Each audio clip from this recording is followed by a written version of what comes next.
Dengan hal tersebut, sebelum meninjau lokasi TMMD, Panglima Kodam Iskandar Muda Majen TNI Abdul Hafifudin manunggal subuh berjamaah bersama masyarakat di Masjid Tuha Indrapuri, Aceh Besar. Dan maksud kami sholat subuh berjamaah ini merupakan niat Pangdam ketika kembali ke Aceh setelah lama bertugas di luar kampungnya. Usai salat subuh berjamaah di Masjid Tuha Indrapuri, Pangdam mengungkapkan bahwa memiliki niat akan mendirikan salat berjamaah bersama masyarakat di masjid luar kota Banda Aceh dan niatnya kesampaian sebelum meninjau lokasi TMMD, Pangdam dan rombongan salat subuh berjamaah di Masjid Tuha Indrapuri. Dalam niatnya itu, orang nomor 1 di Kodam Iskandar Muda berujar apabila kembali ke Aceh pertama kali akan melaksanakan salat subuh di luar kota Banda Aceh.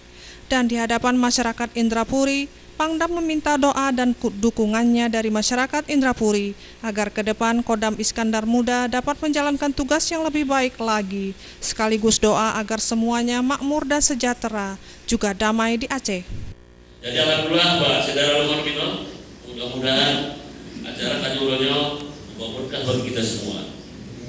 Dan memakai doa Pak warga masyarakat Palu, tolong mendoakan bahwa Kodam Iskandar Muda di bawah pimpinnya bisa mendorong kemakmuran pada pemerintah daerah untuk kemakmuran masyarakat Aceh demi kemajuan yang akan datang.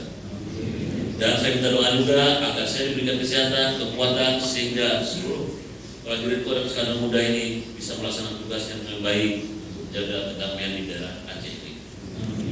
Tentunya saya pesan kepada Bapak sesuai dengan perintah sebagai Pangdam, kemanusiaan TNI dan Polri harus tetap berjalan.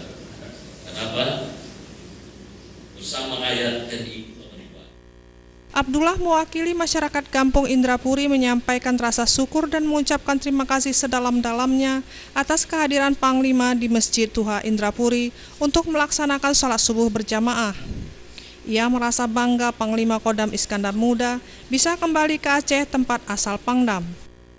Pada pagi ini kami selaku masyarakat desa selaku imam masjid mengucapkan terima kasih yang setinggi-tingginya kepada Panglima, apalagi beliau orang Aceh. Kita harapkan beliau sehat. Semoga beliau dapat membawa Aceh ini lebih baik dari masa-masa yang lalu. Di samping manunggal subuh berjamaah, Pangdam dan pejabat Kodam Iskandar Muda memberikan bingkisan untuk Badan Kemakmuran BKM Masjid Tuha Indrapuri Aceh Besar. Mustafa, Aceh TV.